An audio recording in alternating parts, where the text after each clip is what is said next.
బబులోను నదుల యొద్ద కూర్చుండి ఉన్నప్పుడు మనము సియోనును జ్ఞాపకము చేసుకొని ఏడ్చుచుంటిమి.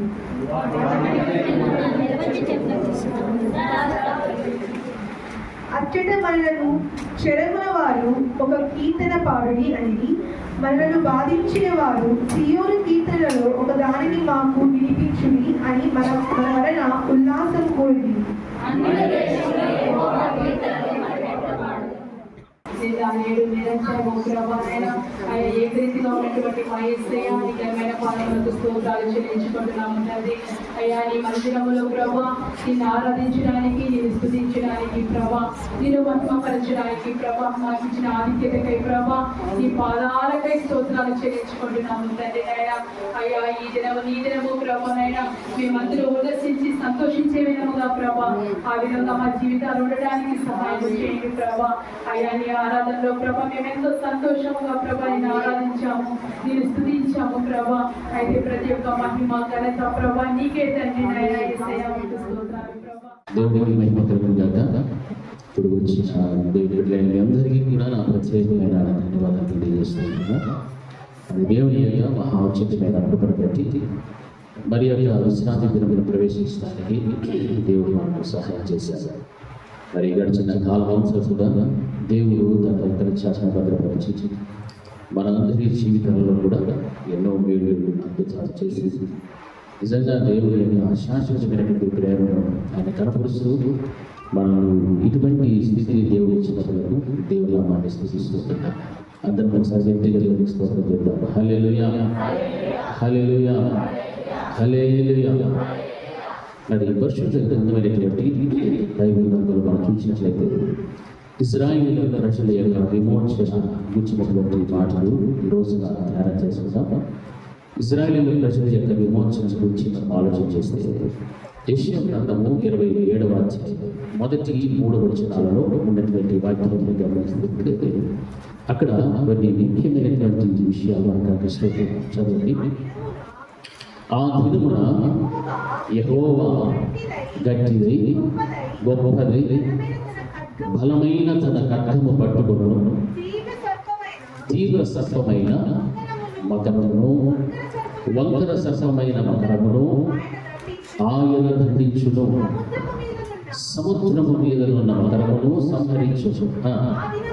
ఆ దినమున మనోహరము ఒక ద్రాక్షావనమును దాని గూర్చి పాడుడి, యెహోవా అను నేను దానిని కాపు చేయించి ఉన్నాను, ప్రతి నిమిషమున నేను దానికి నీరు కట్టుచున్నాను, ఎవడును దాని మీదికి రాకున్నట్లు దివారాత్రము దాన్ని కాపాడుచు. హల్లెలూయా. చూడు, ఈ వాక్య భాగంలో మనం గమనిస్తున్నప్పుడు ఈ 3 వచనాలలో మనకు కనిపిస్తున్నటువంటి ఏంటంటే మనోహరము ఒక ద్రాక్షవనమును గురించి అక్కడ పరిశుద్ధ గ్రంథంలో మనకు కనిపిస్తుంది. మనోహరమైనటువంటి ద్రాక్షవనం యొక్క పరిస్థితి ఎలాంటిది అని మనం ఆలోచించాలి. ఇశ్రాయేలు ప్రజల యొక్క స్థితిగతుల గురించి మనందరికీ కూడా ఎన్నో పర్యాలు ధ్యానం చేస్తున్నటువంటి పరిస్థితులే. అయితే ఇక్కడ ఇశ్రాయేలు ప్రజలకు దేవుడు చివరి దినాలలో ఆయన విమోచన కలిగించేటువంటి ఆ సమయంలో ఇక్కడ రాయబడినటువంటి రీతిగా ఆ యొక్క ఇశ్రాయేలు ప్రజల గురించి ఏమని మాట్లాడతాడంటే, ఈ ప్రజలందరూ కూడా ఆ మహా దినమున అనగా అంత్య దినమున మనోహరమైనటువంటి ఒక ద్రాక్షవనాన్ని పోలుస్తూ ఉన్నాడు దేవుడు. ఆ మనోహరమైనటువంటి ద్రాక్షవనం ఎటువంటిది? ఒకప్పుడు అయితే చాలా దాని పరిస్థితి బహు ఘోరమైనటువంటి విధంగా కనిపిస్తూ ఉంది. అందుకే చివరి దినాల్లో మనం గమనిస్తున్నప్పుడు లోకమంతా కూడా ఈ రోజున దేవుని నమ్మినటువంటి దేవుని యొక్క సంఘముల మీద అనేకమైనటువంటి నిందలు, అవమానములు, హింసలు, మరణాలు ఎన్నో మనం చూస్తూ ఉన్నాం. మరి అటువంటిప్పుడు నిజంగా ఈ యొక్క మొట్టమొదటి ప్రారంభ వచనములో రాయబడిన మాట తీవ్ర సర్పము, వంకర సర్పము, సముద్రం మీద ఉన్నటువంటి ఈ యొక్క సర్పములు మకరాల గురించి మనం మాట్లాడుతున్నాం. అక్కడ దేవుడు వాటిని ఏం చేయబోతున్నాడంటే, యెహోవా గట్టిదై గొప్పదై బలమైన తన కట్టని పట్టుకొని ఆ తీవ్ర సర్పమైన మకరాన్నైనా, వంకర సర్పమైన మకరమునైనా ఆయన దండించును. సముద్రపు మీద ఉన్న మకరమును కూడా ఆయన ఏం చేస్తున్నాడంటే సంహరించేటువంటి దేవుడిగా మనకు అనిపిస్తున్నాడు. సర్పము సాతానుడికి సాదృశ్యం. అపవాదైనటువంటి సాధారణ దుష్టుడి యొక్క సంబంధులు, అపవాదికి సంబంధించినటువంటి అనేక జన సమూహములు ఈ రోజున ఆయన ఇశ్రాయేలు ప్రజల మీద దండయాత్రలు చేస్తున్నారు.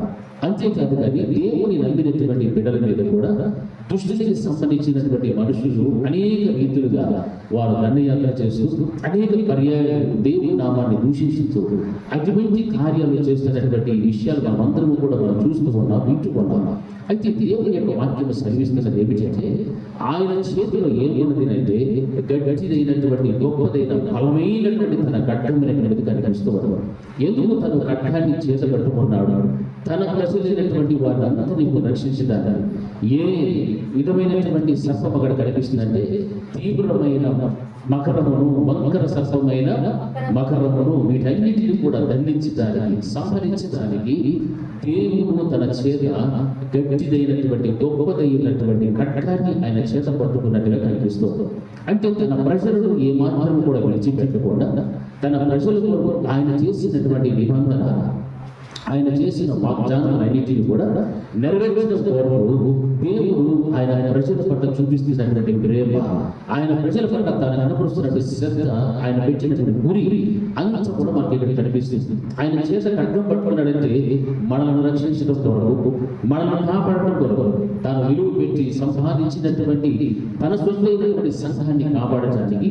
ఆ రోజున ఇశ్రాయేలు ప్రజల పట్ల ఏ విధంగా అయితే నా ప్రజలు నాకు ఇష్టమైనటువంటి వారు దేవుడు వాగ్దానం చేశాడు, అదే రీతిగా ఈ రోజున కూడా దేవుని యొక్క సంఘంలో చేర్చబడి ఉన్న ప్రతి వ్యక్తిని గురించి కూడా దేవుడు తన చేత గట్టిదై గొప్పదైనటువంటి తన ఖడ్గమును చేతబట్టుబడి ఈ యొక్క వంకర సర్పము మకరమును, ఆ యొక్క తీవ్ర సర్ప మకరమును, సముద్రం మీద ఉన్నటువంటి మకర సర్పము అన్నిటిని కూడా ఆయన సంహరించడానికి ఆయన లేచినట్లుగా మనకు అనిపిస్తుంది.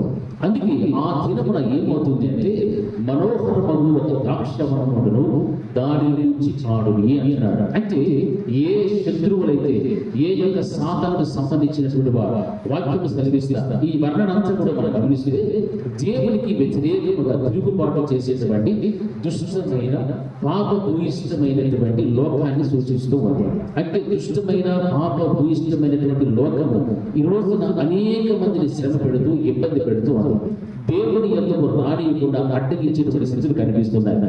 దేవుని బిడ్డలకు సరైనటువంటి కాపుదల, రక్షణ లేనటువంటి స్థితిని కలిగిస్తుంది. అందుకే ఇటువంటి విధముగా ఉన్నటువంటి దేవునికి వ్యతిరేకమైనటువంటి తిరుగుబాటు చేసేటువంటి దుష్టమైన పాపపు ఇష్టమైన లోకాన్ని సూచిస్తున్నటువంటిది. కాన ఆ యొక్క స్థితిలో ఉన్నటువంటి సాతానుని దేవుడు ఏం చేయబోతున్నాడంటే, తన అంత్యదినములో అనగా సాతానుని సంబంధించినటువంటి వారిని, దేవుని వ్యతిరేకించినటువంటి వారందరినీ కూడా వారిని ఊచి ఏమంటాడంటే వారందరూ కూడా నాశనం చేయబోతారు. ఎందుకు? ఇక్కడ రాయబడిన మాట, తన చేత ఖడ్గం ఉన్నది, ఆ ఖడ్గము ద్వారా తీవ్ర సర్పమైన మకరమునైన, వంకర సర్పమైన మకరమునైన, సముద్రమునందలి ఉన్నటువంటి ఆ యొక్క మకరమునైనా కూడా దేవుడు ఏం చేయబోతున్నాడంటే సంహరించబోతున్నాడు. తన సంఘమును కాపాడుకోవడం వరకు, తన ప్రజలైనటువంటి ఇశ్రాయేలును కాపాడుకోవడం కోసం దేవుడు తన వంతుగా చేయవలసిన బాధ్యతను దేవుడు నెరవేర్చబోతున్నాడు. ఈ రోజున ఇశ్రాయేలు దేశం మీద కూడా చూస్తే ఎంతో మంది శత్రు సైన్యాలన్నీ కూడా లేచున్నాయి. శత్రు రాజులందరూ కూడా దండయాత్రలు చేస్తున్నారు. ఎన్నో భయంకరమైన కార్యాలు, ఆలోచనలు, కుట్రలు చేసినప్పటికీ కూడా దేవుడు ఇశ్రాయేలు ప్రజలకు ఆయన తోడుగా ఉన్నాడు. ఆయన ఇశ్రాయేలు దేశం మీద ఎవరికి కూడా విశ్వసినటువంటిది రావడం లేదు, ఆగిపోతుంది. కారణం ఏమిటంటే యూట్యూబ్లో కూడా మనం చూస్తున్నాం, ఇశ్రాయేలు ప్రజలకు వారి దేవుడు వారి పక్షంలో ఉన్నాడు, వారి దేవుడు వారిని కాపాడుతున్నాడు, వారి దేవుడు వారికి ప్రపంచంలో ఉన్న దేశంలో అందరికంటే కూడా ఉన్నతమైన జ్ఞానాన్ని ఇచ్చాడు అనేటువంటి మాటలు అన్యుల నోట నుండి మనం వింటున్నాం. కారణం ఏమిటంటే మన దేవుడు సజీవుడైనటువంటి వాడు, బలమైనటువంటి దేవుడు. అందుకే గట్టిదై గొప్పదైనటువంటి తన ఖడ్గమును చేతబట్టుకొని తన ప్రజలైనటువంటి వారిని కాపాడుతూ ఆయన ముందుకు నడిపిస్తున్నాడు. ఈ చిట్ట చివరి మహాదినమున ఆయన రక్షించుకున్న ఆయన శేషించుకున్నటువంటి ఆ ప్రజలకు ఎన్నటి చెప్తున్నాడంటే అది ఒక మనోహరమైనటువంటి ద్రాక్షవనము అనేటువంటి విధంగా తోడుస్తూ ఉన్నాడు. మనోహరము అంటే మనకి ఏదైనా చూడండి, ఏ విషయమైనా కానీ మనకు ఇష్టం పుట్టించేటువంటిది, లేకపోతే మనకు గొప్పదిగా అనిపించేటువంటిది, ఇటువంటి దాన్ని మనం చూసినప్పుడు అది మనోహరమైనటువంటిది, మహోన్నతమైనటువంటిది అనేటువంటిదిగా మనం సంబోధిస్తూ ఉంటాం. అంటే దేవుని యొక్క సంఘం అనేటువంటిది ఆ చివరి దినమున దేవుడు రక్షించుకున్న తర్వాత ఆ సంఘం ఏ విధంగా మార్చబడుతుందంటే అది ఒక మనోహరము, ఒక ద్రాక్ష చెట్టు, ద్రాక్ష వనమును దేవుడు పోలుస్తున్నాడు. అయితే ఆ ద్రాక్ష తోటలు, ఆ వనములో ఉన్నటువంటి ప్రతి చెట్టు కూడా ఎలా కనిపిస్తూ ఉన్నదంటే అది మనోహరముగా కనిపిస్తూ ఉన్నది. ఆ యొక్క ముందున్నటువంటి అధ్యాయంలో మనం గమనిస్తూ వస్తే ఆ యొక్క యెరూషలేము పట్టణాన్ని ముట్టడించిన స్థితులు, యెరూషలేము పట్టణంలో ఉన్న ప్రజలు అనుభవించినటువంటి స్థితిగతులు అన్ని కూడా మనం గమనిస్తున్నాం. కొన్ని పర్యాలు దేవునికి వారికి ఉన్నటువంటి వ్యతిరేకతను బట్టి, దేవునికి అవిధేయత చూపించినటువంటి కారణాన్ని బట్టి దేవుడే కొన్ని పర్యాలు వారిని ఆ యొక్క శత్రు సైన్యాలకి అప్పగించినటువంటి విధానాన్ని కూడా మనం గమనిస్తున్నాం. అయితే దేవుడు చూచి తన ప్రజలకు కాపాడేటువంటి ఆ మహాదినమైనటువంటిది వచ్చినప్పుడు ఆ శేషించబడిన ప్రజలందరి పరిస్థితి కూడా ఎలా ఉందంటే ఒక మనోహరము ద్రాక్షవనము వలె వారిని దేవుడు మార్చబోతూ ఉన్నాడు. హల్లెలూయా, హల్లెలూయా. ఈ రోజున అనేక మంది శ్రమలు అనుభవిస్తున్నారు, కష్టాలు అనుభవిస్తున్నారు, దుష్టుని యొక్క చేతుల్లో ఓడిపోతున్నారు, పత్రమైపోయినటువంటి స్థితిలో ఉన్నారు. కానీ ఒక దినమున అన్నిటికీ రాబోతుంది. ఆ దినమున దేవుడు మనల్ని ఏ విధంగా చేయబోతాడంటే మనోహరమైనటువంటి ద్రాక్షవనము వలె చేయబోతున్నాడు. దానిని గురించి పాడి అంటే ఇశ్రాయేలు ప్రజలకు ఏమి కలిగిందంటే విమోచన కలుగుతూ ఉన్నది. హల్లెలూయా, హల్లెలూయా. ఆ కింద వాక్యములు మనం గమనిస్తే యెహోవా అను నేను దాన్ని ఏం చేస్తున్నానంటే కాపు చేయించు ఉన్నాను, ప్రతి నిమిషమున నేను దానికి నీరు కట్టుచు ఉన్నాను, ఎవడనూ దాని మీదికి రాకుండానట్టు దివారాత్రము దానిని ఏం చేస్తున్నాను, కాపాడుచూ ఉన్నాను. హల్లెలూయా, హల్లెలూయా. ఈ మనోహరమైనటువంటి ద్రాక్షవనము దేనికి సాదృశ్యం అంటే సంఘానికి సాదృశ్యంగా కనిపిస్తుంది.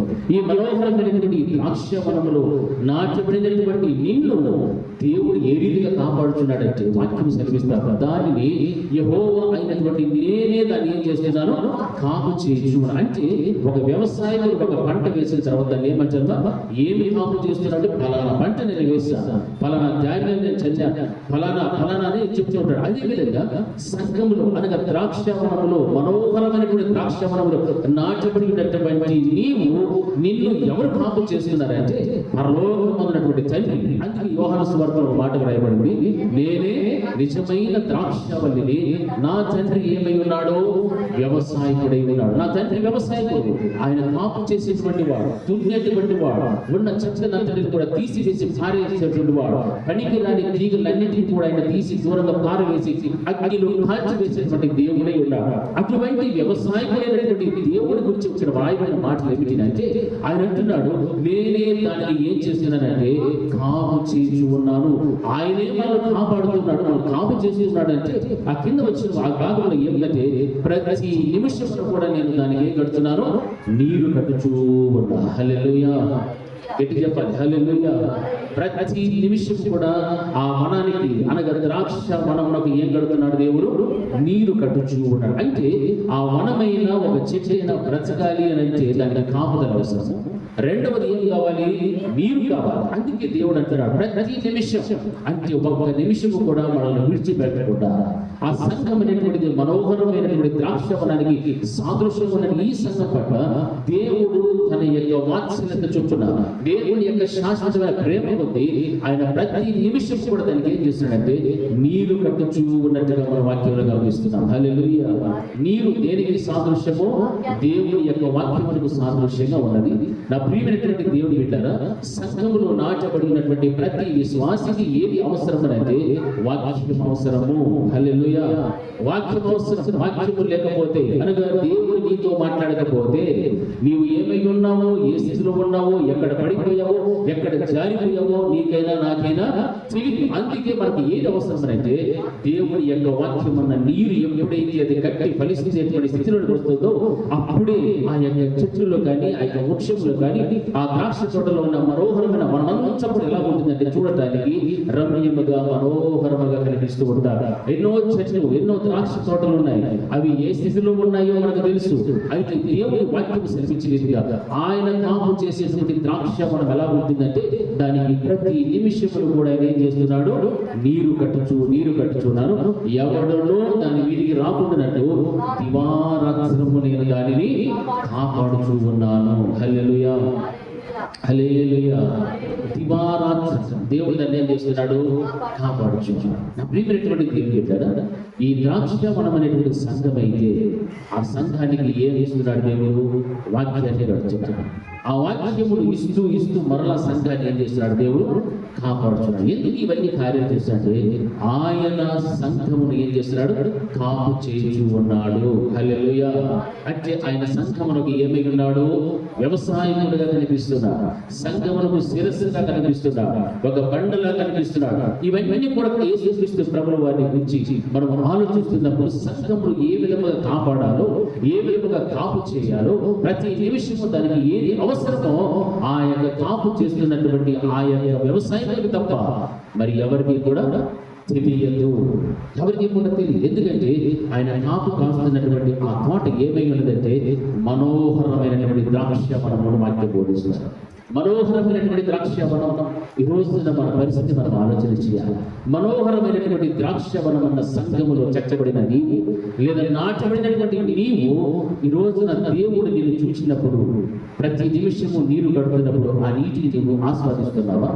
ఆ నీటి ద్వారా నీవు ఎదిగేటువంటి అనుభవం నీకు ఉన్నదని ఆలోచన చేయాలి. ఆయన కాపు కాస్తున్నప్పుడు ఆ కాపుదల్లోనే నీవు ఉన్నావా? ఆయన కాపాడుతున్నప్పుడు ఆయన కాపాడేటువంటి స్థితిలోనే నీవు ఉన్నావా? లేకపోతే కంచెను తీసి బయటకు వెళ్ళిపోయి నాటబడి ఉండాల్సినటువంటి స్థలంలో నాటబడక మరొక చోట నాటబడేటువంటి స్థితి కనుక ఉంటే మనోహరమైనటువంటి ద్రాక్షవనములో లేని చెట్టుగా మిగిలిపోగలుగుతాం. ఎందుకంటే దేవుడు కాపు కాసేటువంటి ఆ తోట గురించి మాట్లాడుతున్న మాట, దానికి ప్రతి నిమిషము కూడా ఏం చేస్తున్నాడు దేవుడు, నీరు కడుతూనే ఉన్నాడు. హల్లెలూయా. చాలా మందికి నీరు కట్టడం అంటే చాలా విసుగు. ఎందుకంటే అబ్బో మాకు నీరు అవసరమే లేదు, ఇంత నీరు చాలు, గ్లాసు నీళ్ళు చాలు, స్పూన్ నీళ్ళు చాలు, ఒక చొక్క నీళ్ళు చాలు అని వెళ్ళిపోతారు చాలా. హల్లెలూయా. అర్థమైందా మీకు? గ్లాసు నీళ్లు కావాలంటే పట్టదు, చెంబు నీళ్లు తాగాలనిపించదు, బకెట్ నీళ్లు కావాలనిపించదు. అయితే అర్థం చేసుకున్నారు అనుకుంటా. ఎంతమందికి అర్థమైంది? హల్లెలూయా. అర్థమైన మాత్రం ఒకసారి హల్లెలూయా. అంటే వాక్యము నీరికి సాదృశ్యం. నీవు మనోహరమైన ద్రాక్షవనంలో ఒక చెట్టులాగా నువ్వు కనపడాలంటే నీవు ఎంత నీరు కావాలో అంత నీటిని నువ్వేం చేయాలా, తాగుతున్నా. నీరంటే దేనికి సాదృశ్యమో, వాక్యమునకు సాదృశ్యము. హల్లెలూయా. వాక్యం వింటున్నప్పుడు దురద చెవులు కనుక పెట్టామనుకోండి, ఈ విత్తనాలన్నీ కూడా ఎక్కడెక్కడ వెళ్ళిపోతాయి. ఎవరికి నష్టమో? ఎవరైతే దురద చెవులు పెట్టుకుంటారో వారికి నష్టం. వాక్యం ఎంత మనం వింటే అంతగా దేవునిలో మనం బలపడడానికి అవకాశం ఉంది. అప్పుడే నీవు దేవునితో ఎక్కువసేపు గడపడానికి నీ కూడా మనసు అనేటువంటిది వస్తుంది. వాక్యమే వినకపోతే ప్రార్థన ఏమైనా చేస్తావా?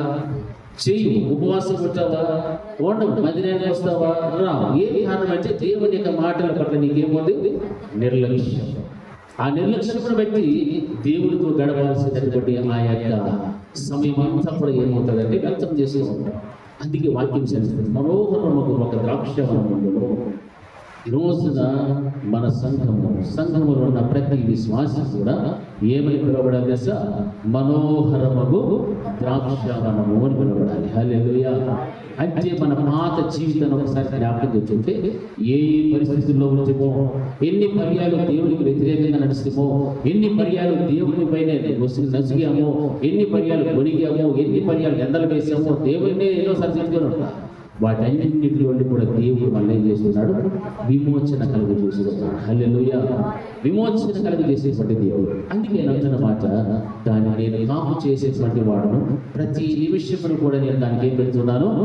నీరు పెడుతూ ఉన్నాను. హల్లెలూయా. హల్లెలూయా. ప్రతి నిమిషమును కూడా నేను దానికి ఏం చేస్తున్నాను? నీరు పెడుతున్నాను. అంటే విశ్వాస యొక్క జీవితంలో దేవుని యొక్క వాక్యం వెత్తగొడుతున్నప్పుడెల్లా కూడా ఆ జీవాహారాన్ని నువ్వేం చేస్తున్నావు? పూజిస్తూనే ఉండాలి. హల్లెలూయా. నువ్వు ఎంతగా పూజిస్తావో అంతగా నీ అంతరంగ పురుషుడికి ఏమి ఇస్తావు? నువ్వు బలాన్ని ఇస్తావు. హల్లెలూయా. హల్లెలూయా. ప్రాణము, ఆత్మ, శరీరం 3 ఉన్నాయి లేదా మనలో? ఎంతమందిలో ఉన్నాయి? 3. చాలా మందికి లేవు. నేను చెప్పింది మీకు అర్థమైంది. ప్రాణము, ఆత్మ, శరీరం ఎంతమంది ఉన్నాయి? ఏమమ్మా ఉన్నాయి లేవా? వరే వరే వరే. శరీరమును ఏం చేయాలి? మనం అన్న చెప్తాడు, ఇట్టి పెట్టాడు. ఏది? శరీరాన్ని బాగా నలగొచ్చుకోవాలి. ఇక్కడికి వచ్చినా ఇంట్లో అయినా సరే మిమ్మల్ని మీరు ఏం చేసుకోవాలా? నలగొచ్చుకోవాలి. అయితే ఎట్లా నలగొచ్చుకోవాలి ఒకటి చెప్పండి చూద్దాము. శరీరమును నలగొట్టుకోవడం బాగా. Very good. ఉపవాసము, కన్నీటి ప్రార్థన, మోకాళ్ళ ప్రార్థన. అంటే శరీరములకు మనకు కావాల్సింది ఏమిటంటే ఆహారం మొదలు చెప్తాం, ఎందుకంటే బతకాలి కాబట్టి. కానీ శరీరాన్ని ఏం చేయాలంటే నలగొచ్చుకోవాలి. ప్రాణానికి ఏముండాలా? నా ప్రాణమా యెహోవాను, అంటే నీ ప్రాణానికి ఏం కావాలని? ఒక ఆశ అనేటువంటిది కావాలి. ఏ ఆశ? శరీరాశ కాదు, తిండి మీద ఆశ కాదు, రోగాశ కాదు. దేని మీద ఆశ తెలుసా? దేవుని యొక్క వాక్యము పట్ల. హల్లెలూయా. దేవుడు మూడు పెట్టించి మనంతా అన్నింటి మూడింటి మన కోసమే ఉపయోగించుకుంటే దేవుని కోసం దేని ఉపయోగిస్తాం? శరీరం ఉపయోగపడదు, ప్రాణం ఉపయోగపడదు, ఆత్మ సత్య. హల్లెలూయా, హల్లెలూయా, హల్లెలూయా. బాగా గట్టిగా చెప్పాలి, నేను చెప్పినట్టు కూడా చెప్పాలి. హల్లెలూయా. శరీరము నలగొట్టుకోవాలి, ప్రాణానికి ఒక ఆశ ఉండాలి. ఏం ఆశ తెలుసా? ఒక రోజు నేను ఎక్కడికి పోవాలా? పరలోకానికి పోవాలని ఆశ ఉంటే నీ శరీరాన్ని ఏం చేస్తావు? నువ్వు నలగొట్టుకుంటావు. హల్లెలూయా. అప్పుడు నీలో ఉన్నటువంటి ఆత్మ ఏమవుతుంది తెలుసా? అది బలం సంపాదించుకుంటారు. ఆ ఆశ వాక్యం మీద కనుక నేను చూపెడితే ప్రతి నిమిషమున నేను దానికి ఏం కడుతున్నానో నీరు కట్టుచూ ఉన్నాను అంటే ఆ నిమిషం వస్తున్నటువంటి నీరుని నేను తాగాలి. అనగా దేవుని యొక్క వాక్యం నేను ఆస్వాదించాలన్నటువంటి ఆ ఆశని నీ ప్రాణానికి కనుక ఉంటే నీలో ఉన్నటువంటి అంతరంగ పురుషుడు దినం తర్వాత దినం ఏమవుతుంటాడు? బలపడుతూ ఉంటాడు. అప్పుడు నీ ఆత్మను నీవు ఎక్కడ పంపిస్తావు? పరలోక రాజ్యానికి పంపగలుగుతావు. హల్లెలూయా, హల్లెలూయా.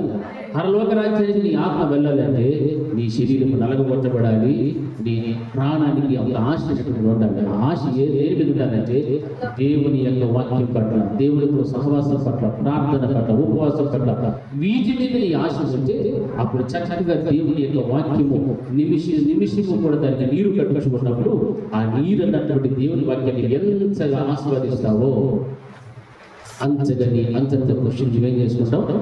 బలపరచుకోగలుగుతాం. హల్లెలూయా, హల్లెలూయా. దేవుడు మూడు ఇచ్చినాడు కదా, మూడింటిని మన వెచ్చగా మన కోసం వాడేసుకోవచ్చు. మూడింటిని వాడుకుంటే ఏమవుతాం? ఒకరోజు మనోహరమైన ద్రాక్ష ఫలములు ఉండాల్సిందే. నీవు బహుభయంకరమైనటువంటి అగ్ని గంధకములలోనికి ఏమవ్వాలా? ఇది మాత్రం ఈరోజు చెప్పారు. అగ్ని గంధకాలలోనికి అది పడవేయబడాల్సిన పరిస్థితి. నీవు మనోహరమైనటువంటి ద్రాక్ష ఫలములో నీవు ఉండాలి అంటే నిజంగా దేవుడు ఆయన అంటున్న మాట, నేను దానిని కాపు చేయుచున్నాను, ప్రతి నిమిషమున నేను దానికి నీరు కట్టుచు ఉన్నాను. ఎవడనో దాని మీదకి రాకున్నట్లు దివారాత్రములు నేను చేస్తున్నా కాపాడుతున్నాను. దివారాత్రములు, పగలు రాత్రి కూడా దేవుడు ఏం చేసినట్టు సంఘాన్ని ఆయన కాపాడుతూనే ఉన్నాడు. అయితే సంఘములు ఉన్నటువంటి కొంతమంది అవిశ్వాసులుగా, దేవునికి వ్యతిరేకులుగా, పాపభూయిష్టమైనటువంటి క్రియలు, ఆలోచనలు, తలపులు కలిగినటువంటి వారు సంఘమునకు వెళ్ళిపోయి ఆ యొక్క కంచెను కూడా తీసేసుకొని ఎవరికి దాసులైపోతున్నారు తెలుసా? సాతానుడికి దాసులుగా మిగిలిపోతున్నారు. హల్లెలూయా, హల్లెలూయా. నా ప్రియమైనటువంటి దేవుని సంగమా, ఈ రోజు నేను దేవుడు చూచినప్పుడు ఆయన దృష్టికి నీ ఒక మనోహరమైనటువంటి ద్రాక్ష వనము వలె కనిపించడం అనేటువంటిది చాలా ప్రాముఖ్యమైన శ్రేష్టమైనటువంటి సమాచారం. ఈ యొక్క శ్రేష్టమైనటువంటి ఈ యొక్క మనోహరమైనటువంటి ద్రాక్ష వనములో నీ ఉంటూ కూడా దానిని పోలినటువంటి క్రియలు, తలపులు, ఆలోచన నీలో కనుక లేదు అంటే నిమిషమున కట్టుకున్న నీరంతా కూడా ఏమైపోతుంది? వృధా అయిపోతూ ఉంటారు. ఆయన కాపు చేస్తున్నప్పుడు ఆ కాపు అంత ప్రయాసంతో కూడా వృధానే. ఆయన కాపాడుతుండాలని ఇష్టపడుతున్నాడు, కానీ ఆ ప్రయాసం కూడా ఏమవుతుంది? వృధా అయిపోతూ ఉన్నది. హల్లెలూయా. అందుకే దేవుని బిడ్డలైనటువంటి మనందరి జీవితాలలో కూడా మరి నా బ్రతకాలంటే ఆయన కాపు చేసి ఉన్నటువంటి మనోహరమైనటువంటి ద్రాక్ష వనములో మనం నాటబడిన ఒక ద్రాక్ష చెట్టు వలె ఉండాలి. హల్లెలూయా, ఆయన కాపు చేస్తే, ఆయన నీరు కడితే, ఆయన కాపాడితే ఆ చెట్టులోకి ఏమొస్తాయి? ఫలాలు వస్తాయి. హల్లెలూయా. ఈ రోజున మనోహరమైనటువంటి ద్రాక్ష వనంలో నేను ఉన్నాను అని చెప్పుకోవచ్చు. కానీ నీలో ఫలాలు లేకపోతే కాపు చేసినటువంటి దేవుడు చూస్తూ ఉన్నాడు. కాపు చేస్తున్నాడు, నీరు గడుపుతున్నాడు. ఎక్కడికి వెళ్ళిపోతుంది నీరు అంతా? ఆయన కాపాడుతున్నటువంటి విధానం అంతా ఏమైపోతున్నది? మన సొంత ఆలోచన, మన సొంత జ్ఞానము, మన సొంత తలము, వీటి వలన మనము దేవుని యొక్క సంఘములో స్థిరమైనటువంటి స్తంభముల వలె నిలవబడలేక అనేకమైనటువంటి ఐహిక విచారములను బట్టి అపవాది అయినటువంటి సాతాను యొక్క దృష్టికి, వాడి గాడికి వెళ్ళిపోయేటువంటి భక్తిహీనత కలిగినటువంటి స్థితిలో వెళ్ళిపోతున్నాము. హల్లెలూయా. మరి అటువంటి జీవితాలు జీవించడం కోసం అయితే మనం రావట్లేదు దేవుడు.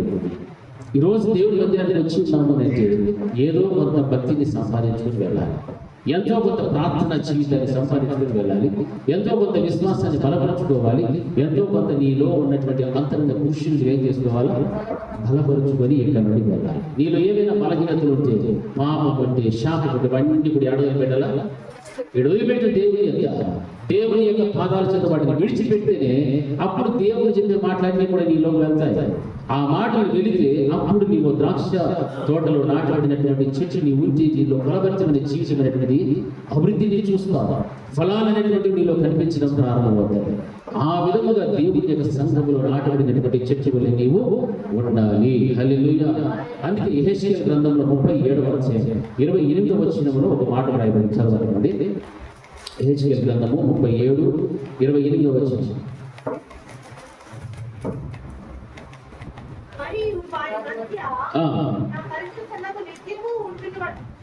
ఉండుటను బట్టి యెహోవానైన నేను ఇశ్రాయేలును పరిశుద్ధపరచువాడనని అన్యజనులు తెలుసుకొందురు. హల్లెలూయా. చూడండి, దేవుని యొక్క వాగ్దానం ఇశ్రాయేలు ప్రజల పట్ల ఎంత చక్కగా ఉందంటే 26వ వచనం చదువుతున్నాను వినండి. నేను వారితో సమాధానార్థమైన నిబంధన చేసేదను, అది నాకును వారికి నిత్య నిబంధనగా ఉండును. నేను వారిని స్థిరపరచెదను, వారిని విస్తరింపజేసి వారి మధ్య నా పరిశుద్ధ స్థలమును నిత్యించెదను. నా మందిరము వారికి పైగా ఉండును. నేను వారి దేవుడనైనను, వారు నా జనులైనను. మరియు వారి మధ్య నా పరిశుద్ధ స్థలము నిత్యము ఉండటను బట్టి యెహోవానైన నేను ఇశ్రాయేలును పరిశుద్ధపరచువాడనని అన్యజనులు తెలుసుకొందురు. మనోహరమైనటువంటి ద్రాక్షవనములో ఉన్నటువంటి నిన్ను దేవుడు ఏం చేయబోతున్నాడంటే ఆయన మధ్య ఆయన నిలువడి నా పరిశుద్ధ స్థలము నిత్యము ఉండటను బట్టి యెహోవానైన నేను ఇశ్రాయేలునందరిని కూడా ఏం చేస్తానంటున్నాడు? పరిశుద్ధపరచువాడనని అన్యజనులు తెలుసుకునేటట్లుగా దేవుని యొక్క కార్యం జరుగుతుంది. ఎందుకంటే ప్రతి నిమిషంలో కూడా ఆ తోటకు దేవుడు ఏం చేస్తున్నాడు? నీరు కట్టుతున్నాడు. అపవిత్రమైనటువంటి జీవితం, అవిధేయత కలిగిన జీవితం ఏదైనా ఉంటే, దేవునికి వ్యతిరేకమైనటువంటి లోకానుసారమైన జీవితము, పాపభూషితమైన దుష్ట ప్రవర్తన ఏదైనా మనలో ఉంటే దానిలో నుండి మనం తప్పించి మనం పరిశుద్ధపరచడానికి లేదా పవిత్రపరచడం కొరకు దేవుడు ఆయన ఏమంటున్నాడంటే యెహోవానైన నేను ఇశ్రాయేలునందరిని కూడా పరిశుద్ధపరచువాడనని అన్యజనులందరూ కూడా తెలుసుకుంటారు. అంటే దేవుని యొక్క బలమైనటువంటి కార్యాలు ఆ విధముగా ఉంటాయి. హల్లెలూయా. దేవుని యొక్క బలమైన కార్యాలు ఆ రీతిగా మనం గమనిస్తూ ఉంటున్నాం. ఈ రోజున మనోహరమైన ద్రాక్ష వనములో నాటబడిన నీవు ఒకవేళ పరిశుద్ధత అనేటువంటిది లేకపోతే నీ జీవితానికి ఏం కావాలి? పరిశుద్ధత కావాలి. ఆ పరిశుద్ధత రావాలి అంటే ఆయన కట్టుచున్న ప్రతి నిమిషము కట్టుచున్నటువంటి నీరు అనేటువంటిది నీవు ఆస్వాదించాలి. దేవుని వాక్యం వినాలి, విన్న దాని ప్రకారంగా గ్రహించాలి, గ్రహించిన వాక్యానుసారంగా నీవు నడవడం నేర్చుకోవాలి. అప్పుడే నీలో ఉన్న అపవిత్రత కూడా బయటికి వెళ్ళి ఆయన అంటున్న మాట నేనే ఆ ప్రజలందరినీ కూడా పరిశుద్ధపరచువాడనై ఉన్నానని అన్యజనులందరూ కూడా తెలుసుకోవాలి. ఈ రోజు నువ్వు సంఘానికి వస్తున్నావు, ఈ యొక్క మనోహరమైన ద్రాక్ష వనములో నీవు ఉన్నావనంటే నిన్ను చూచి నీలో ఉన్న పరిశుద్ధతను చూచి ఎవరు చెప్పాలి? అన్యులు చెప్పాలి. హల్లెలూయా. అన్యులు మన గురించి ఇటువంటి సాక్ష్యం చెప్పడం నేర్చుకోవాలి. అంటే నీ జీవితం ఎలా కనిపించాలి? అన్యులకు పరిశుద్ధంగా కనపడాలి. నువ్వు ఎక్కడున్నావు? మనోహరమైన ద్రాక్ష వనములో ఉన్నావు. దాని పేరే మనోహరమైన ద్రాక్ష. మొత్తం ద్రాక్ష తోట కాదని మనోహరమైన ద్రాక్ష వనం. అందులోనికి నీ వస్తూ ఉన్నావు, వెళ్తూ ఉన్నావంటే నిన్ను చూసే ప్రతి కన్ను కూడా నిన్ను చూచి ఫలానా చాలా పరిశుద్ధమైనటువంటి వారు, ఫలానా కుటుంబం చాలా పవిత్రమైనటువంటి జీవితం, ఈ విధమైన సాక్షిని సంపాదించుకోవాలి. అప్పుడు దేవుని నామమునకు ఏం కలుగుతుంది? నిన్ను బట్టి మహిమ, హల్లెలూయా, ఘనత, ప్రభావాలు కలుగుతాయి. మరి నిన్ను బట్టి దేవుని నామం దూషించబడాలి అంటే తోటలో ఉన్నాము, కానీ నీలో ఏమి లేదు, పరిశుద్ధత లేదు, విధేయత లేదు. ఇట్లాంటివి దేవునికి అసహ్యమైనవి, దేవునికి విరోధమైనవి ఎన్ని ఉండినా వాటిని బట్టి ఆ తోటకి ఏమొస్తుంది? ఏమొస్తుంది? అవమానం వస్తుంది. హల్లెలూయా, హల్లెలూయా. దేవుడు అన్నాడు, నా తండ్రి వ్యవసాయం, నీలో ఫలింపని ప్రతి తీగను కూడా ఏం చేస్తున్నాడు? తీసి అవి ఒక రోజు ఏమవుతాయి? అగ్నిలో వేయబడతాయి. ఈ రోజున నీ పరిస్థితి ఎలా ఉందో ఆలోచించి, మనోహరమైనటువంటి ద్రాక్ష వనములని నీటిలో నీలో పరిశుద్ధత కనపడాలి. ఎలా కనిపిస్తుంది పరిశుద్ధత అంటే? ప్రతి నిమిషమున ఆయన కట్టు చూడటువంటి నీరును నీవేం చేసుకుంటాలి? తాగుతుంటారు. అంటే దేవుని వాక్యాన్ని నిర్లక్ష్యం చేయకుండా ఆ నీరున్న వాక్యాన్ని ఎంతగా పూజిస్తావో అంతగా నిన్ను నీవు బలపరచుకుంటూ, నీ అంతగా పురుషుని బలపరచుకుంటూ, నీ యొక్క ప్రాణానికి ఉండాల్సిన ఆశను కనిపిస్తూ, నీ శరీరమును నలగొట్టుకుంటూ, నీలో ఉన్నటువంటి అంతరంగ పురుషుని ఏం చేసుకుంటావు? బలపరచుకుంటూ ఒక రోజున పరలోకానికి వెళ్ళేటువంటి మార్గాన్ని చూసుకుంటాం. హల్లెలూయా, హల్లెలూయా.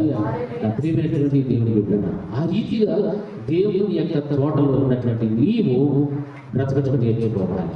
అది దేవుడికి ఎంతైనా కూడా ఇష్టమైనటువంటి జీవితం.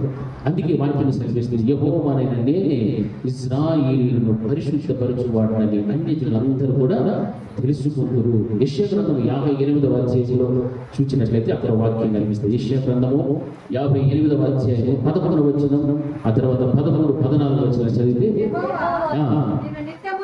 నిన్ను నిత్యము నడిపించును, క్షామకాలమున ఆయన నిన్ను తృప్తిపరచి నీ ఎముకలను బలపరిచి నీవు నీరు కట్టిన తోట వలెను ఎప్పుడు ఊగుచూ ఉండు నీటి ఓటు వలన ఉండేదవు. హల్లెలూయా.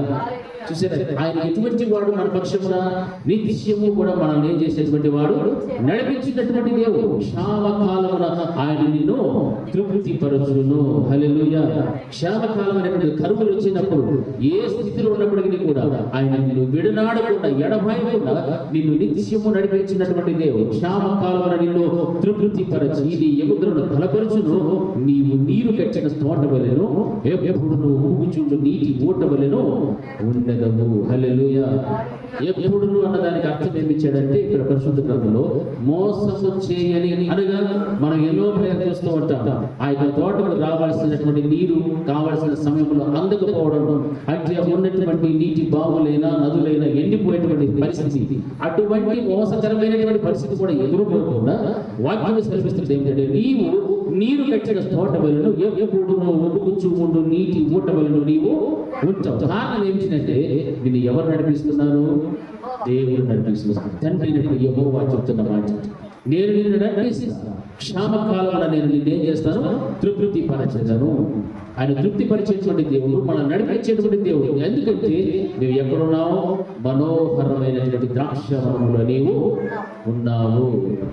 మనోహరమైన ద్రాక్షవనంలో నీవు ఉన్నావు. అటువంటి ఔదార్యమైన స్థితిని దేవుడు నీకు ఇచ్చినప్పుడు నిన్ను నీవు ఎంతగా బలపరచుకోవడానికి అవకాశం ఉందో తెలుసా? చాలా అవకాశాలు ఉన్నాయి. కానీ ఈ రోజున క్రైస్తవ సమాజం ఆ అవకాశాలన్నింటినీ కూడా ఏం చేస్తుంది? పోగొట్టేసుకుంటున్నారు. కాల్దంతం వెళ్ళిపోతున్నారు. పర్వాలేదు, ఈరోజు పోగొట్టే పర్వాలేదు, ఏమైనా కానీ పర్వాలేదు, ఏమైనా చేసుకోవచ్చు, ఆడిపోతూ వీడిపోతే ఏమేమి అనుకోవచ్చు. కానీ మనోహరమైన ద్రాక్షవనం అనేటువంటిది చాలా చాలా ప్రశస్తమైనటువంటిది. దాన్ని ఎవరు కాపు చేస్తున్నారు? దేవుడే కాపు చేస్తున్నారు. దానికి ప్రతి నిమిషమున నీరు కట్టేటువంటి వారు ఎవరు? ఆయనే. ఆ తోటను కాపాడేటువంటిది ఎవరు? ఆయనే. హల్లెలూయా.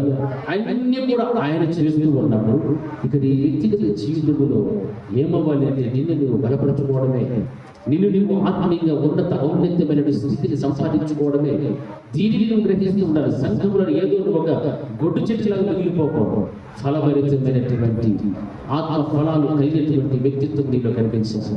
విశ్వాసులుగా నీవు జీవిస్తున్నప్పుడు నీ సాక్షిని నిలబడి వారు చెప్తారు, ఫలానా వనములో నీవు ఉన్నావు అంటే నీవు దేవుని దృష్టిలో కానీ అన్యుల దృష్టిలో కానీ ఎలా కనబడాలి? పరిశుద్ధమైనటువంటి జీవితం నీవు కనిపిస్తూ ఉండాలి.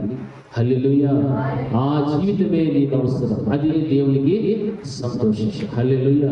ఆ విధంగా బ్రతకడం నేర్చుకోవాలి. అందుకే ఆ 13-14 వచనంలో ఒక మాట రాయబడింది చూడండి. వ్యాపారము చేయకుండా నాకు ప్రతిష్ఠితమైన దినమని నీవు ఊరకుండిన ఎడల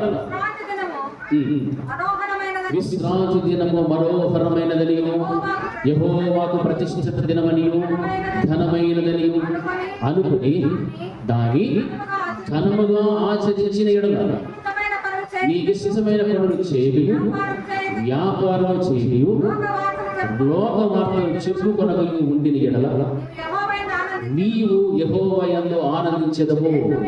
దేశము యొక్క ఉన్నత స్థలముల మీద నేను ఎక్కించెదను. నీ తండ్రి అయిన యాకోబు స్వాస్థ్యమును నీ అనుభవములో ఉంచెదను. యెహోవా సెలవిచ్చిన వాక్కు ఇదే. హల్లెలూయా, హల్లెలూయా. ఏంటి చెప్పాలి? హల్లెలూయా. ఇక్కడ వ్రాయబడినటువంటి మాటలు గమనిస్తే మనం ఆ విధంగా ద్రాక్ష వనంలో నాటబడిన చెట్టు వలె ఉండడానికి దేవుని కింద కొన్ని కారణాలు చూపెడుతున్నాడు. ఎలాగ నీకు ఆ స్థితి రాగలుగుతుంది అంటే నా విశ్రాంతి దినమున అంటున్నాడు. ఎవరికి విశ్రాంతి? దేవునికి. దేవుడు సృష్టి ప్రారంభంలో సృష్టి అంతా కూడా సృష్టించి ఆయన 7వ దినాన్ని ఏం తీసుకున్నాడు? విశ్రాంతి. అది ఎవరి దినమది? దేవుని యొక్క దినం. ఆ దినముల గురించి మాట్లాడుతూ నా విశ్రాంతి దినమున వ్యాపారం చేయకుండా నాకు ప్రతిష్ఠితమైన దినమని నీవు ఊరకుండిన ఎడల విశ్రాంతి దినము మనోహరమైనదనియు యెహోవాకు ప్రతిష్ఠిత దినమనియు ఘనమైనదనియు అనుకుని దాని ఘనముగా ఆచరించిన ఎడల. హల్లెలూయా, హల్లెలూయా. అర్థమైంది ఈ మాటలు? దేవుని దినం ఏమని చెప్తున్నాడు అక్కడ? వ్యాపారము చేయకుండా నాకు ప్రతిష్ఠితమైన దినము. హల్లెలూయా. ఎవరికి ప్రతిష్ఠితమైన దినం ఇది? దేవుని ప్రతిష్ఠితమైన దినమని నీవు ఊరకుండిన ఎడల విశ్రాంతి దినము మనోహరమైనదనియు యెహోవాకు ప్రతిష్ఠిత దినమనియు ఘనమైనదనియు అనుకుని దానిని నువ్వేం చేయాలా? ఘనముగా ఆచరించిన ఎడల. హల్లెలూయా. దేవుని దినాన్ని ఎలా ఆచరించాలి మనము? మీరు చెప్పేదట్లా అసలు ఘనమే లేదు. మా పిల్లలు ఆచరిస్తారు. దేవుని యొక్క విశ్రాంతి దినాన్ని ఎలా ఆచరించమన్నాడు? అన్నీ చెప్తాడు. మొదటి నేను గోత్ర ఊరేకుండా ఎట్లా ఆచరించాలి? జనముగా అంటే చక్కగా అంటే ఆరాధిస్తూ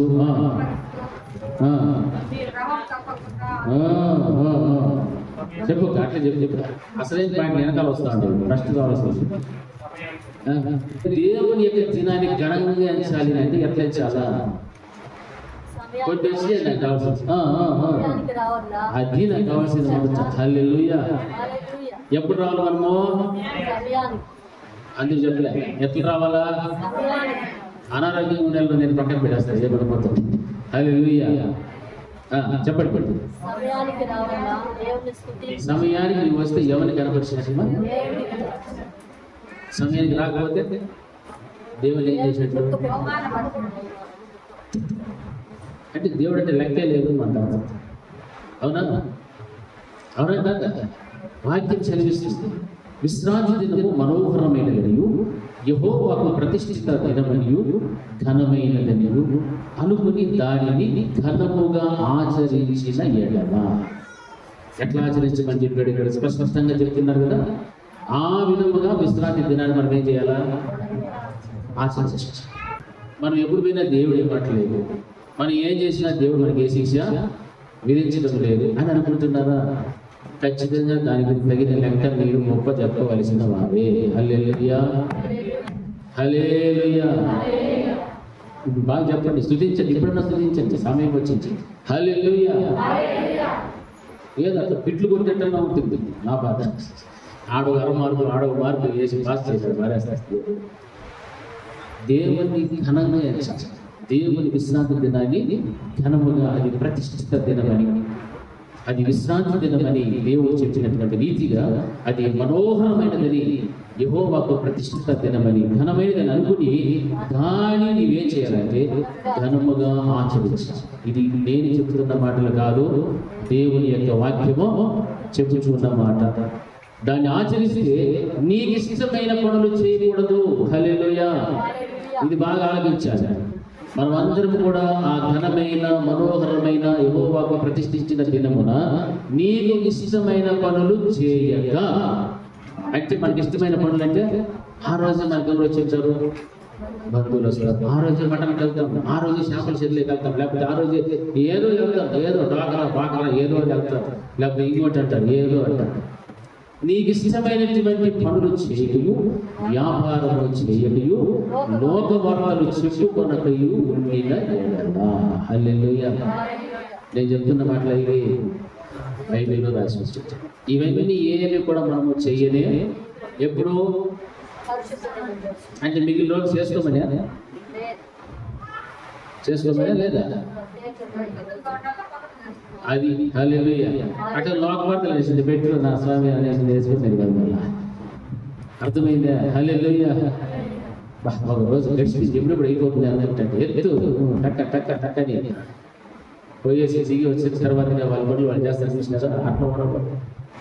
మనం ఎప్పుడైనా ఆయన ఎటువంటి వాడు, నిన్న నేడు నిరంతరము. మన భక్తి కూడా యాగరీతిగా ఉండాలి. ఆయన భక్తి సోమవారం నుంచి శనివారం వరకు యుక్తి ఇలా ఉన్నామనుకోండి. బగిన తొక్కు ఎవరు బగితే తొక్కు. హల్లెలూయా. హల్లెలూయా. కాబట్టి వాక్యము సెలవిచ్చినట్టుగా బ్రతికితే, ఆ విధంగా నీవు ఉంటే నీవు యెహోవా యందు ఏమై ఉంటావు? ఆనందించదవు. హల్లెలూయా. యెహోవా యందు ఆనందించడమే కాదు కానీ దేశము యొక్క ఉన్నత స్థలముల మీద నిన్ను ఎక్కించెదను. నీ తండ్రి అయిన యాకోబు స్వాస్థ్యమును నీ అనుభవంలో ఉంచెదను. యెహోవా సెలవించిన వాక్కు ఇదే. హల్లెలూయా. ఇంత గొప్ప ఘనమైనటువంటి స్థితి నీకు రావాలి అంటే నీ దేవుడైన యెహోవాని నువ్వేం చేయాలి? ఘనపరచడం నేర్చుకో. హల్లెలూయా. ఆయన పక్కన పెట్టి మనం ఎక్కడం పండు, మనం ఆడాలని అనుకుంటాం. దేవుడు చూస్తూనే ఉంటాడు. ఎక్కువ ఎంతసేపు ఎక్కడం ఎక్కువ నువ్వు ఎక్కడనే ఉంటావు కానీ చేరాల్సిన గమ్యానికి ఏమిటంటే పొడుగు పెరగనే ఉంటుంది, మార్గం పెరగనే ఉంటుంది. ఏమి కారణం అంటే నువ్వు గణపరచాల్సిన దేవుడిని గణపరచలే. విశ్రాంతి దినము నువ్వు గణపరచాలి. గణపరచలే ఆ దినాన్ని ఈ విధంగా ఆచరించాలి. ఆచరించినప్పుడే ఏ కార్యము చేయకుండా ఉన్నతమైన స్థలాలను నేను వెళ్ళిపోవాలనుకుంటే అవుతుందా? కుదిరే పనేక వాక్యం ఉన్నట్టుగా వాక్యం బోధిస్తూ. అందుకే క్రైస్తవుని యొక్క జీవితంలో ఈ రోజున మనోహరమైన ద్రాక్ష వనములో ఉన్నటువంటి చెట్టులా ఉన్నావే కానీ ఇతరులు నిన్ను చూసి సాక్ష్యం చెప్పలేకపోతున్నారు.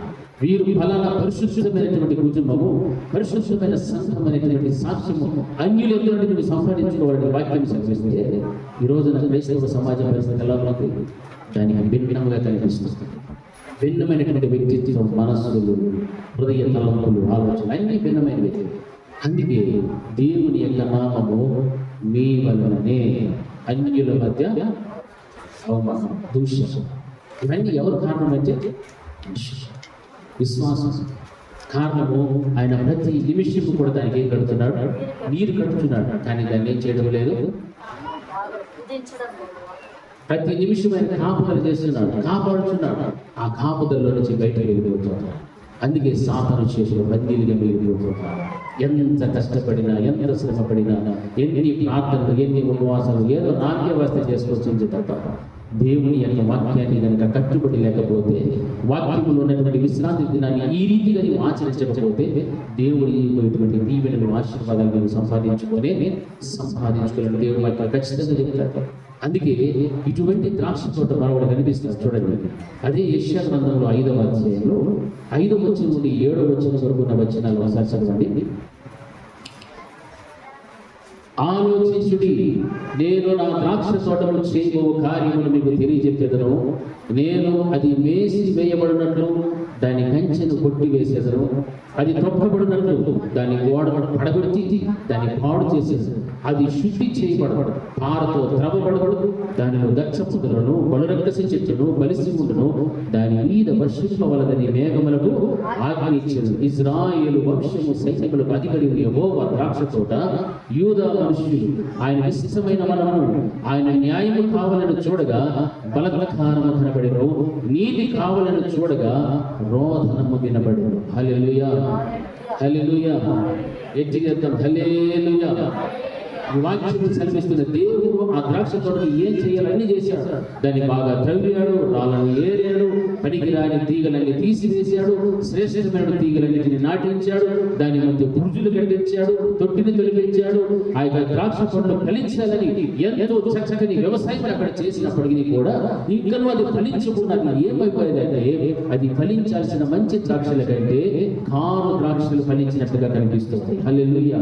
కారు ద్రాక్షలు ఫలిస్తున్నాయంటే నేను ఎంత చేసినప్పటికీ కూడా దానిలో రాళ్ళు ఏరాను, చచ్చ తీశాను, చక్కని నీరు కట్టాను, అన్ని చేశాను. నాకు సమయం వచ్చినప్పుడు కారు ద్రాక్షలే ఫలించేది కానీ మంచి రుచికరమైనటువంటి ద్రాక్షలు ఆ యొక్క తోటలో కనపడలేదు. అందుకే ఆయన ఏమంటున్నాడంటే, ఇదిగో నేను చేసిన దానికంటే మరి ఏమి దానిని చేయగలడు? అది ద్రాక్ష పండ్లు కాయని నేను కనిపెట్టినప్పుడు అది కారు ద్రాక్షలు కాయటం కారణమేమి? ఏమి కారణం అంటే ఆయన ప్రతి నిమిషం అక్కడ కూర్చున్న నీరుని అనగా దేవుని యొక్క వాక్యములకు అవినీతి చూపించేటువంటి స్థితి, దేవుని యొక్క వాక్యములకు లోబడవలనటువంటి పరిస్థితి. అందుకే ఆయన అంటున్నాడు, దానికి వేసిన కంచెను తీసివేస్తా, దానిలో ఉన్నటువంటి ప్రతిని కూడా వేసేటువంటి స్థితిని దాన్ని కలుగు చేస్తాను. దానిలో పారనేది పెట్టబడదు, త్రవ్వబడదు, ఏమి చేయబడదు. అది పూర్తిగా ఏమైపోతుందంటే నాశనం అయిపోతుంది. బలురకసి చెట్లను, గచ్చ పదులను అన్ని కూడా దాని మీద వర్షము కూడా కురిపించకుండా దేవుడు అంత గొప్ప శాపాన్ని ఆ తోటకు దేవుడు ఇచ్చేసాడు. హల్లెలూయా, హల్లెలూయా. అందుకే ఇశ్రాయేలు వంశము సైన్యములకు అధిపతి యెహోవా ద్రాక్ష తోట. ఆ ద్రాక్ష తోట ఏమైపోయిందంటే యూద మనుషులు ఆయనకి ఇష్టమైన వనమే, కానీ ఆయన న్యాయం కావాలని చూచినప్పుడు అందులో ఏం కనిపించారు? బలత్కారం కనిపించారు. ఆయన నీతి కావాలని చూచినప్పుడు ఏం కనిపిస్తుంది? రోధనము కనిపిస్తూ ఉన్నది. హల్లెలూయా. ఈరోజు సంఘములలో ఉన్నటువంటి పరిస్థితులు, స్థితిగతులు అన్నీ కూడా మనం గమనిస్తున్నప్పుడు నా ప్రియమైనటువంటి దేవుని బిడ్డలారా, అక్కడ ఏమి కనపడాలని దేవుడు ఆశించాడు అది అక్కడ లేదు. న్యాయం కావాలని చూచాడు, అక్కడ బలత్కారం కనిపిస్తూ ఉన్నది. న్యాయం కనిపించడం లేదు, ఏముంది అక్కడ? బలత్కారం. రెండవది మనకు అక్కడ ఏమి చూస్తున్నాడు? దేవుడు నీతిని చూడాలనుకున్నాడు, కానీ నీతికి బదులుగా రోధనము కనపరుచున్నాడు. అనేక మంది జీవితాలు, అనేక మంది కుటుంబాలు అదే కనిపిస్తూ ఉంది. ఆయన ఆశిస్తూ ఉన్నాడు న్యాయం చూడాలని, కానీ అటువంటి వారిలో బలత్కారమే కనిపిస్తున్నారు. నీతిని చూడాలని ఇష్టపడ్డాడు, కానీ రోధనతో కనిపిస్తుంది. ఏమిటన్నిటికీ కారణం? దేవుడు చక్కగా వ్యవసాయం చేస్తున్నాడు. ఓ చక్కని మనోహరమైనటువంటి ద్రాక్ష వనముగా ఆయన చేసి మంచి తీగలను, శ్రేష్టమైన తీగలు ఇందులో నాటితే ఫలించాల్సిన సమయం వచ్చినప్పుడు అది కారు ద్రాక్షలు ఫలిస్తున్నాడు.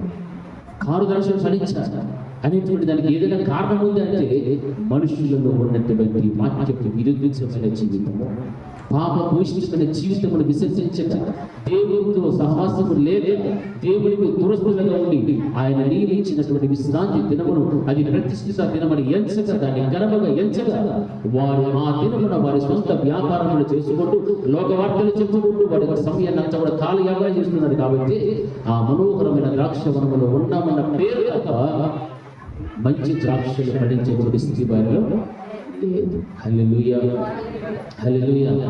ఈరోజు నా సంఘంలో ఉన్నావు, వస్తున్నావు, వెళ్తూ ఉన్నావు. నీ పరిస్థితి ఎలా ఉంది? ఎన్ని సంవత్సరాల నుంచి వాక్యాన్ని వింటూనే ఉన్నావు. ఫలభరితమైన జీవితం ఉన్నా, లేకపోతే కారు ద్రాక్షలు ఫలిస్తే ఆ కారు ద్రాక్షలు తినడానికి పనికిరావు.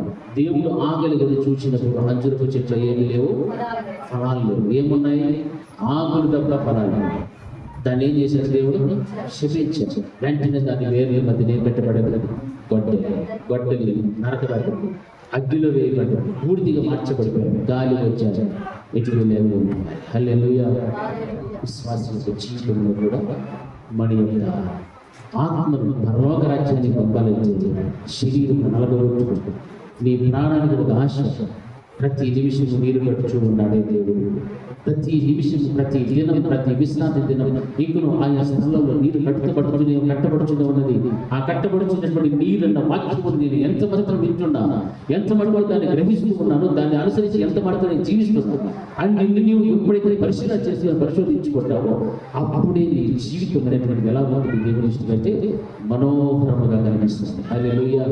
మనోహరమైనటువంటి దేవునికి ప్రీతిని పుట్టించేటువంటిది ఆ స్థాయికి రావాలి. అటువంటి ఔన్నతమైన స్థితి నీకు వచ్చేది అంటే నీలో ఏం కనిపిస్తుంది? దేవునికి పరిశుద్ధత కనిపిస్తుంది. హల్లెలూయా. నీవు మనోహరమైన మనములో నీవు ఉన్నావంటే పరిశుద్ధతలో నీవు వస్తావు. పరిశుద్ధతలో నీవు ఉన్నావు అంటే నీ జీవితంలో మంచి ద్రాక్షలే కలుస్తాయి. ఆరు ద్రాక్షలు మాత్రము రావు. ఆరు ద్రాక్షలు అంటే ఏమనుకుంటున్నాము? మనలో ఉండకూడనటువంటి శరీర కార్యాలు, ఈర్ష్యలు, అసూయలు, కక్షలు, ఇటువంటివి ఏవైతే ఉండవో అవన్నీ కూడా ఆరు ద్రాక్షలు. అవి కనుక మనము పెట్టుకుని సంఘములు ఉంటే మనతో పాటు ఇంకొంతమంది మన ప్రభావాన్ని చూపెట్టి వారిని కూడా ఏం చేస్తారు? చెడగొట్టేస్తారు. అప్పుడు వారిలో కూడా విష బీజాలు వేస్తే ఆ విష బీజాలు త్వరగా ఫలిస్తారు. కానీ మంచి శ్రేష్టమైనటువంటి విత్తనాలు మాత్రము ఫలించు. సమయం లేకపోయినా విష బీజముల కోసం సమయం కేటాయించుకొని మరి మాట్లాడుకుంటుంటారు. అవన్నీ ఉండకూడదు. అందుకే ఆ స్థితి నుంచి ఎప్పుడైతే బయటకు వస్తున్నారో అప్పుడే నీ మనోహరమైనటువంటి ద్రాక్షావనము అని చెప్తున్నాడు దేవుడు. హల్లెలూయా, హల్లెలూయా. కాబట్టి ఆ స్థితి నీకు ఉండాలి అంటే దేవుడు చెప్పినటువంటి రీతిగా ఆ విశ్రాంతి దినాన్ని గురించినటువంటి మాటలు మనమందరం కూడా విన్నాం. దాంట్లో ఏ విధమైన వ్యాపారాలు చేయకుండా అది ప్రతిష్ఠితమైనదని, మనోహరమైనదని, ఘనమైనదని అనుకుని దేవుని యొక్క విశ్రాంతి దినం ఘనముగా నీవు ఆచరిస్తేనే తప్ప నీలో పరిశుద్ధత అనేటువంటిది ఆ పరిశుద్ధత వస్తే అన్యులే నేను గురించి ఏం చెప్తారు? సాక్షి. ఆ సాక్ష్యం చెప్తారు.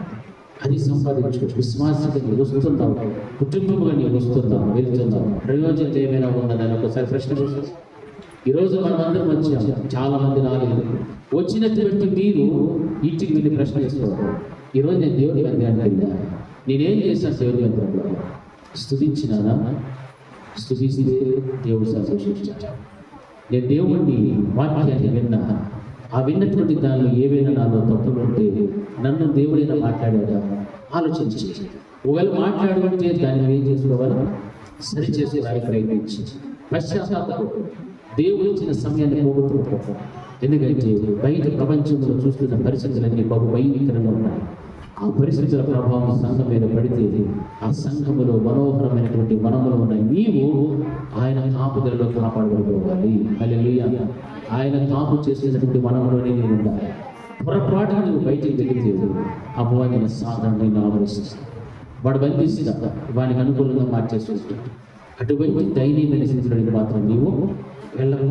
ఇలాంటి క్రమం నీకు చివరిలో దేవుని యొక్క వాక్యాన్ని విన్న తర్వాత పశ్చాత్తాపంతో నేను ఏవైనా బలహీనతలు ఉంటే ఆ బలహీనతలు అన్నిటినీ పెట్టుకోవడం దేవుని ఎదుట నీ ఆత్మను ఆ దేవుని పాదాల చెంత అప్పుడు దేవుని యొక్క కార్యాలు నీవు చూడగలుగుతావు. హల్లెలూయా.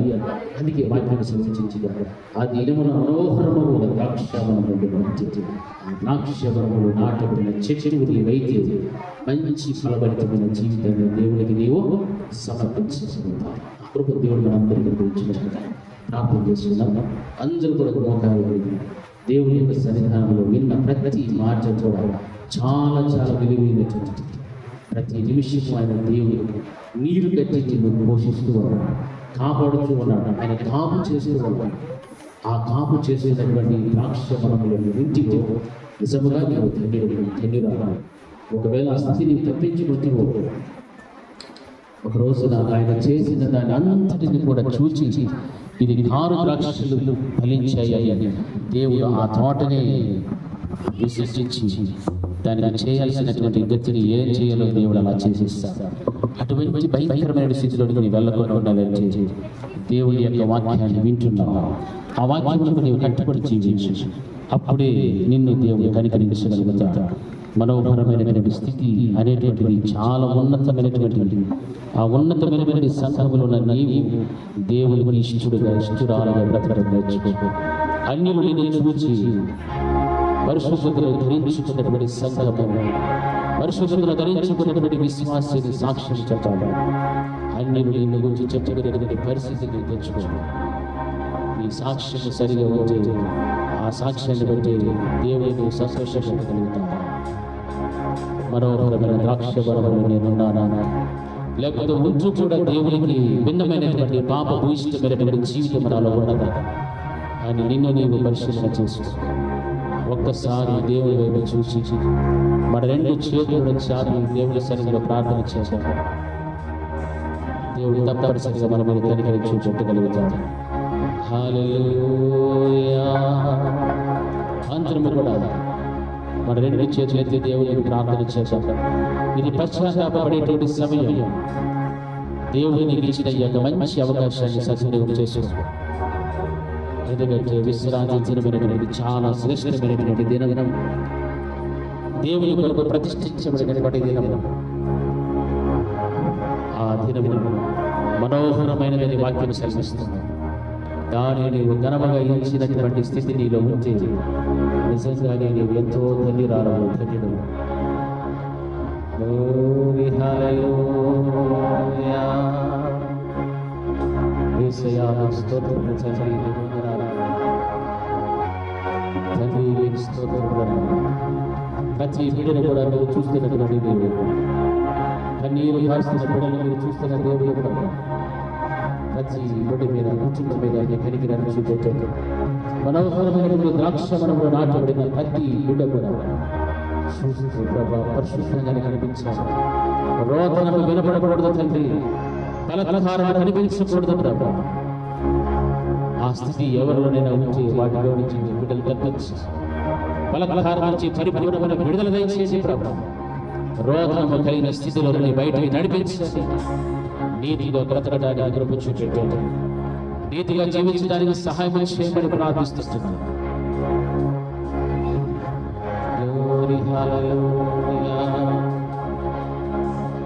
నేను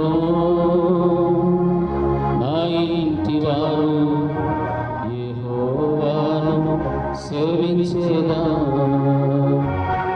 నేను నా ఇంటి వారు యెహోవాను సేవించేదా. యెహోవాను సేవించేదా. యెహోవాను సేవించేదా. యెహోవాను సేవించేదా. యెహోవాను సేవించేదా. నేను నా ఇంటి వారు యెహోవాను సేవించేదా. నీవే నా శైలం, నీవే నా సర్వం, నీవే నా సొంతం, నీవే నా ఆశ్రయం, నీవే నా శైలం, నీవే నా glory, amen. నీవే నా సొంతం, నీవే నా ఆశ్రయం, నిన్నే ఆరాధించెదను. ఆమేన్. నిన్నే